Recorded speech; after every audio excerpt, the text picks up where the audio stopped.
Welcome to our first lecture in this lecture series on quantum mechanics. In today's lecture, we will talk about what is quantum mechanics.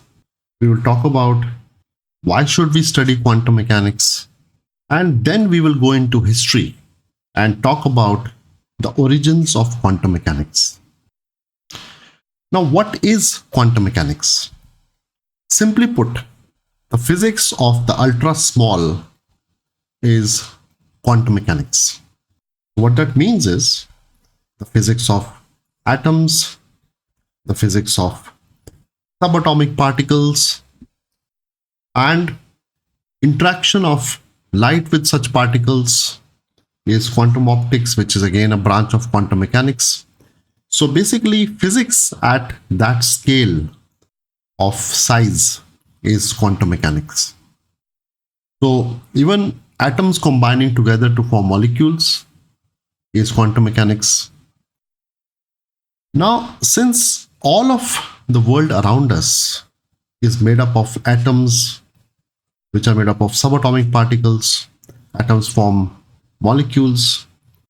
So can we say that quantum mechanics is the physics of everything? In a certain sense, yes. The theory of quantum mechanics is not just about atoms and that level of matter. It explains the nature that we see around us. However, the word everything needs to be qualified because the theory that we will study in the next few lectures does have its limits, and we will talk about those limits as we go through these lectures.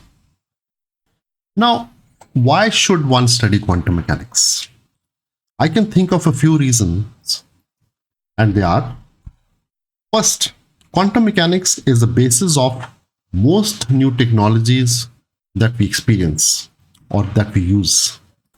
We use a lot of electronic devices, lasers, spintronic devices, MRI machines, and so many other technologies that we use. They're all based on quantum mechanics. Very interesting phenomena like superconductivity, superfluidity are understood through quantum mechanics. Technologies that will revolutionize the future, like quantum computing and quantum cryptography, are the result of quantum mechanics. Quantum mechanics also helps us understand the world around us. Newton's physics was not enough. It had its limits. Maxwell's equations was not enough. Quantum mechanics is needed to understand the world around us. So it is a fundamental theory and essential to understand the world around us.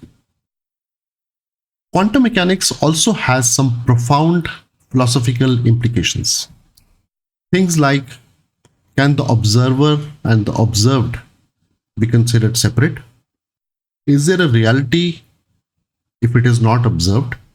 Concepts like Schrodinger's cat, concepts like the collapse of the wave function, these are very profound philosophical questions, and these questions arise from quantum mechanics.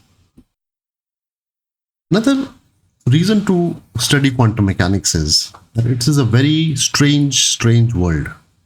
When one first encounters quantum mechanics, one is shocked by the kind of things that one observes there. This world is very different from the world around us. This world is very counterintuitive.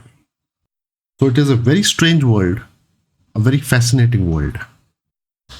And finally, I think the most important reason to study quantum mechanics is that it is a very beautiful theory. It has very beautiful concepts and it has a very beautiful mathematical formalism. So join me in understanding this fascinating, beautiful world of quantum mechanics. Let's go back in history and trace the origins of quantum mechanics. Our story begins in 1878. Max Planck whose picture we see on this slide, asked his physics professor for advice regarding a career in physics. His professor discouraged him and told him that almost everything in physics was already discovered and only a few holes were left to be filled. Indeed, that was a prevailing view of physicists around the end of the 19th century. Physics had made amazing progress since Galileo and Newton in the 17th century to Maxwell in the 19th century. Physicists believed that Newton's laws and Maxwell's equations and the mathematical formalism built around them could explain almost everything. However, as Planck's professor said, there were a few holes left to be filled. So some of the unsolved problems around the end of the 19th century were blackbody radiation and the Michelson-Morley experiment. At that time, physicists did not realize that these were not small holes. Solving them would need new ideas in physics. Solving them would create new branches of physics. The blackbody radiation problem, solving this resulted in the birth of quantum mechanics, and the Michelson-Morley experiment, solving this resulted in the birth of relativity. And quantum mechanics and relativity are the pillars of 20th century physics. So it was certainly not true that physics was almost done around the end of the 19th century. In fact, there was a new beginning. And Max Planck was one of the pioneers who solved the blackbody radiation problem and thus gave birth to quantum mechanics. Let's now understand what the blackbody radiation problem is. But before that, we will have to understand what a blackbody is. A blackbody is a body that absorbs all the radiation that is incident on it. No energy is transmitted and no energy is reflected. And it does not matter what the wavelength of the incident energy is or the angle of the incident energy. It will absorb almost everything that falls on it. So a blackbody is a perfect absorber.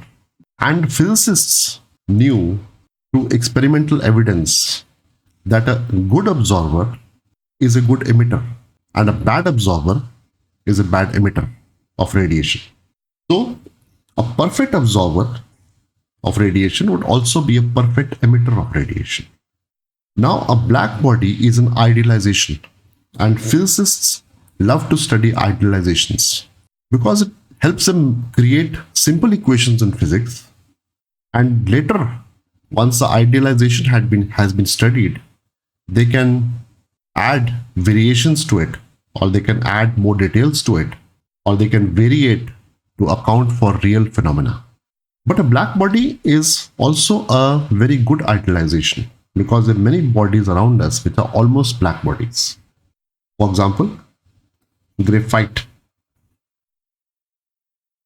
or lamp black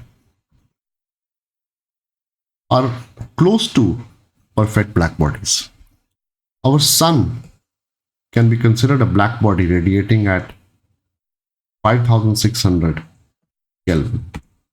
Another example of a perfect black body would be black holes. Now we have defined what a black body is. How does one construct a black body in a lab to do experiments on it? So physicists came up with this idea. This is a hollow cavity with a small hole, and the walls of the cavity are perfectly reflecting. So any radiation that enters this hole will keep bouncing off the walls of the cavity, and the probability of escaping is very small, almost zero. So it is a perfect absorber. And if this body is heated, it also becomes a perfect emitter, because any radiation that originates from within the black body will be able to come out. So from the perspective of this small hole, this is a black body, because if something goes inside this hole, it doesn't come out, and there is radiation which comes out of this hole. So physicists created black bodies using this technique, and they were able to do a lot of experimental tests on it. So by the middle of the 19th century, physicists had very good experimental data on black body radiation. And this is shown in this graph here. On the x-axis, we have the wavelength. And on the y-axis, we have the amount of energy radiated per frequency per second from a unit area. Think of it as energy density per unit frequency. We have three curves here, the red curve, the green curve, and the blue curve. The red curve shows how much energy is radiated by a black body at 3000 Kelvin. The green curve shows the radiation at 4000 Kelvin, and the blue curve shows the radiation at 5000 Kelvin. Now we see that each of these curves has a peak where most of that energy is radiated.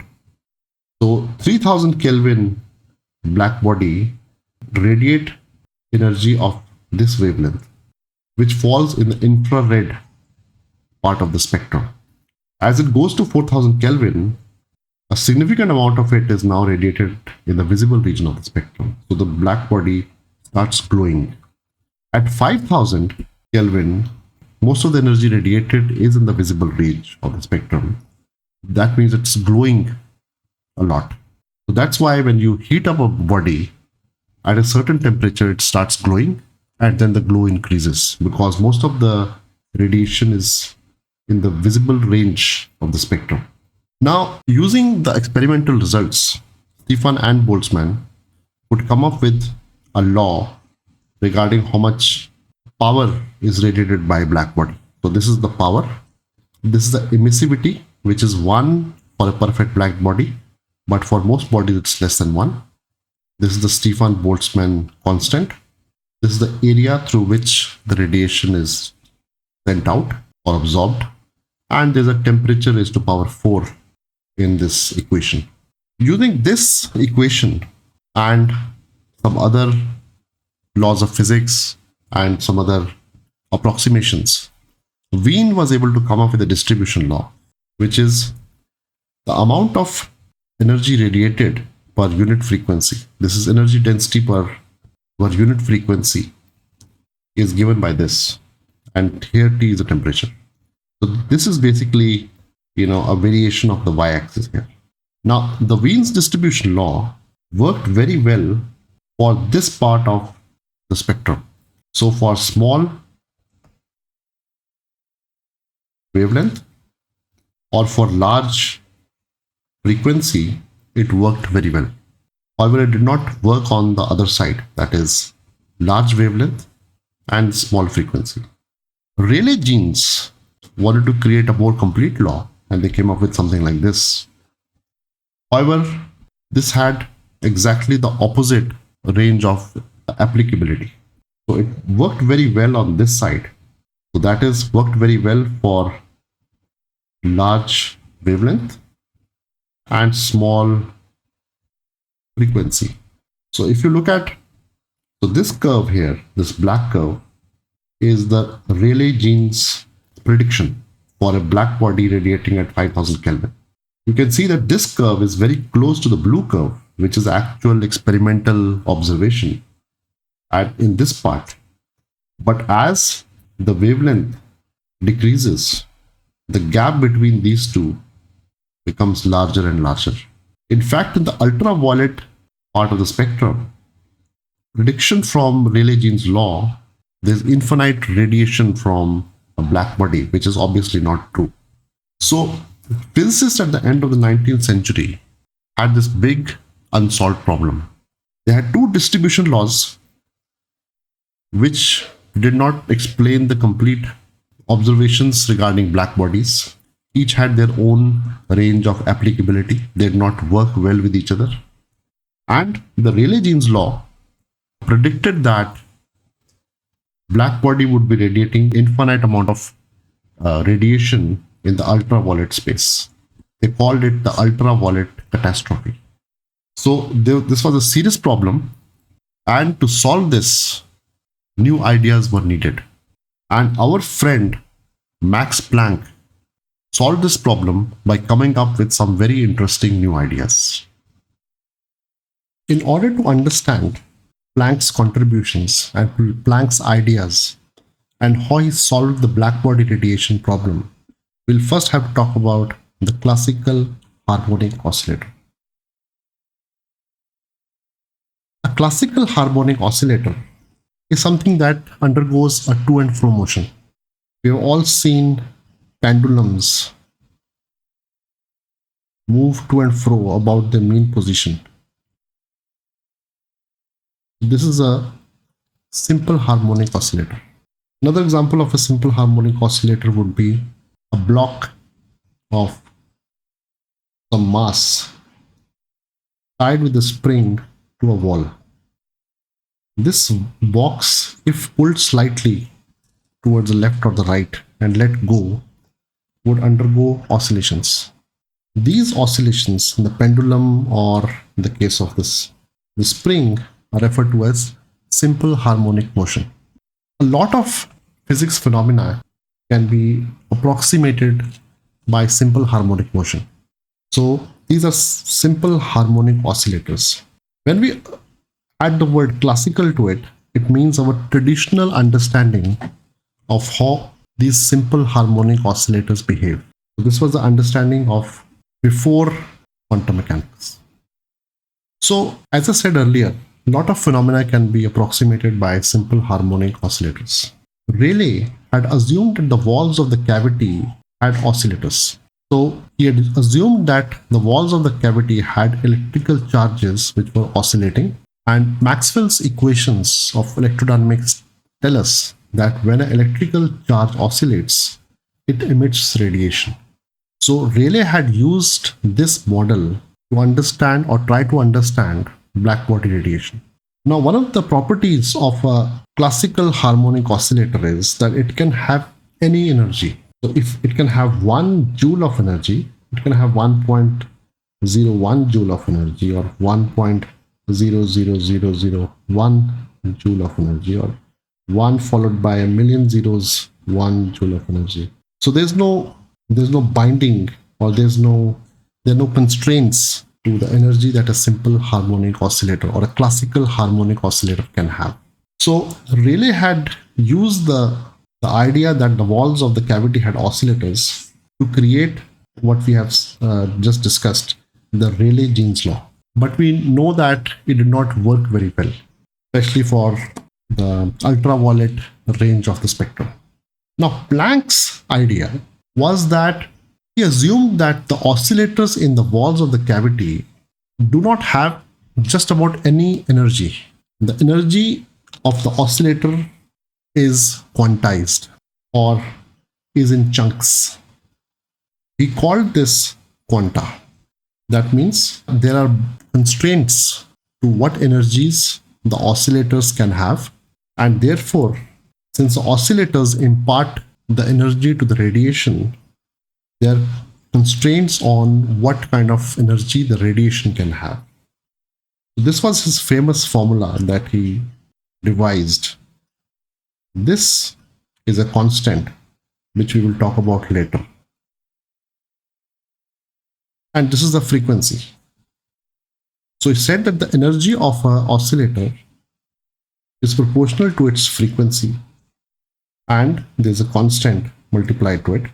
So oscillators can only have discrete energies.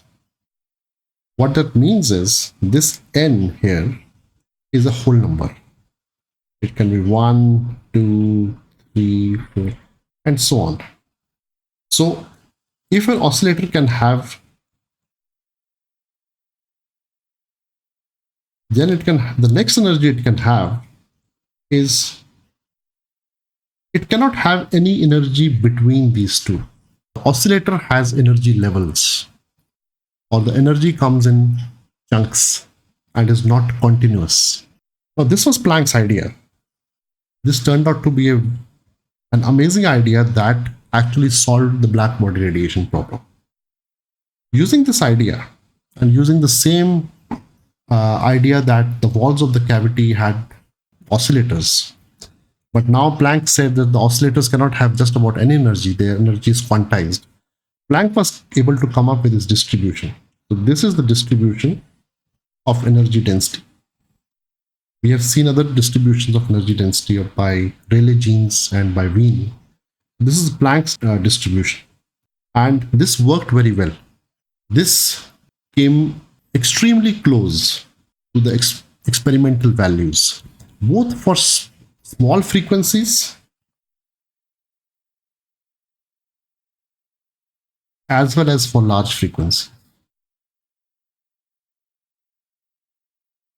So Planck's idea that the energy of an oscillator is quantized and therefore the energy that it imparts to the radiation is quantized solved the black body radiation problem.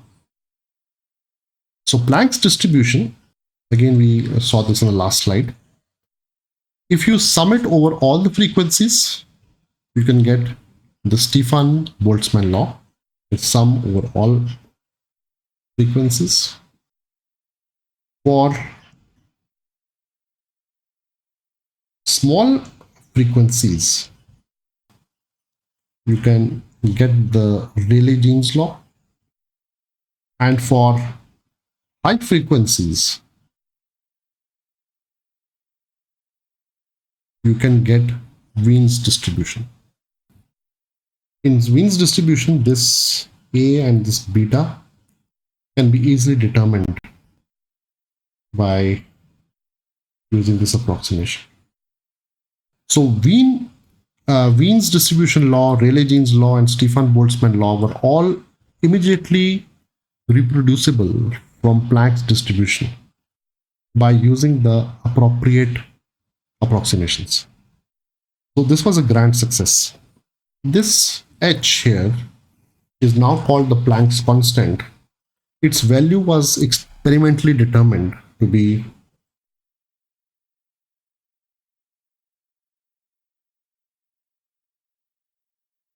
6.626 into 10 to the power minus 34.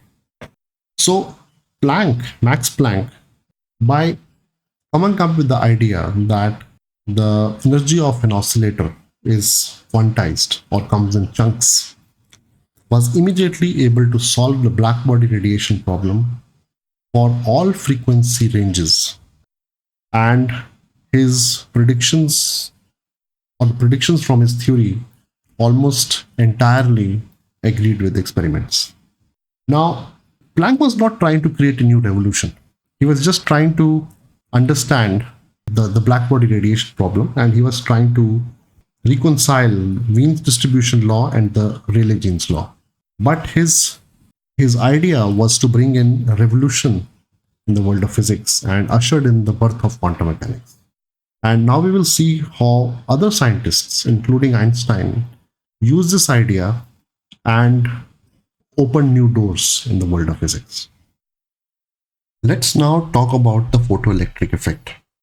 We will see how Einstein applied Planck's ideas to resolve this difficult problem. So the photoelectric effect is when there's emission of current when light hits a metal. So we see here beams of light striking this metal and electrons getting released, thus forming a current.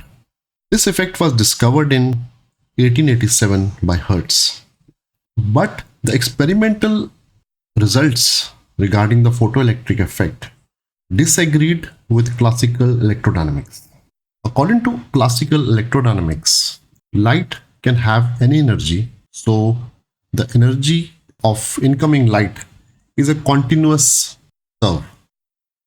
And according to classical electrodynamics, the length of the radiation should be important.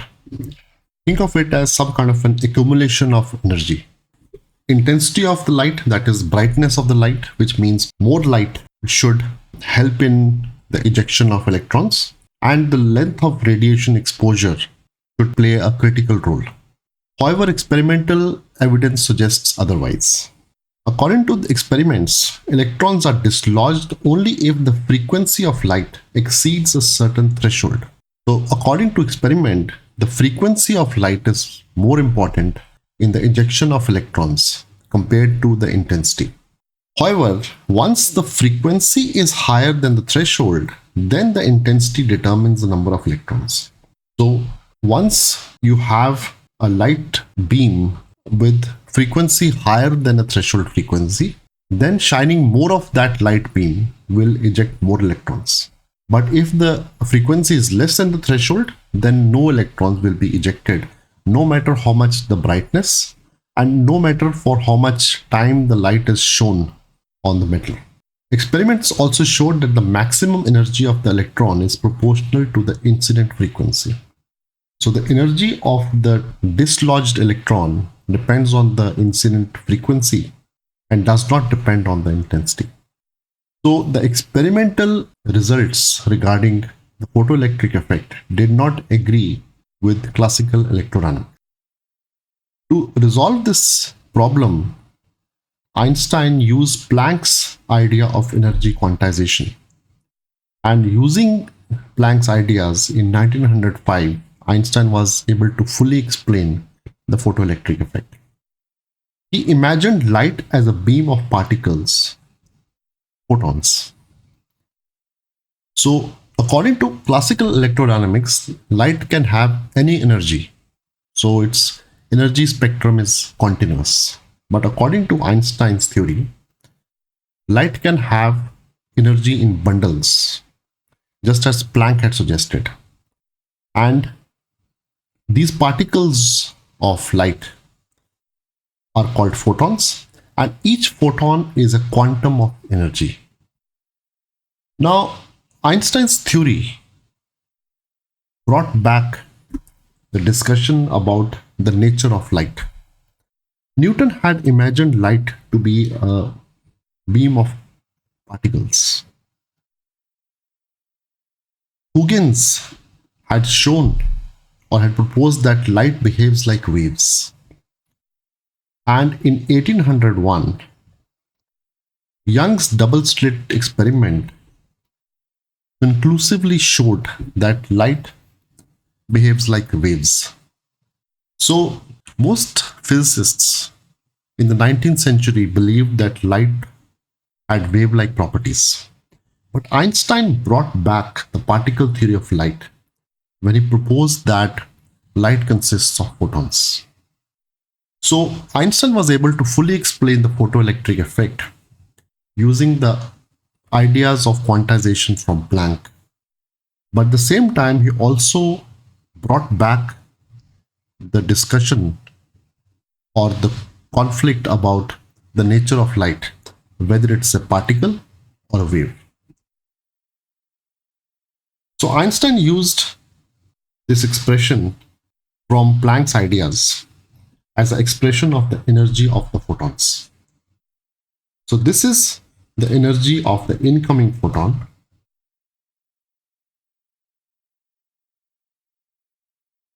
and this is the threshold energy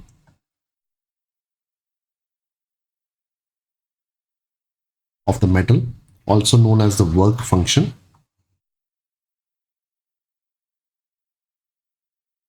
And this is the kinetic energy of the ejected electron.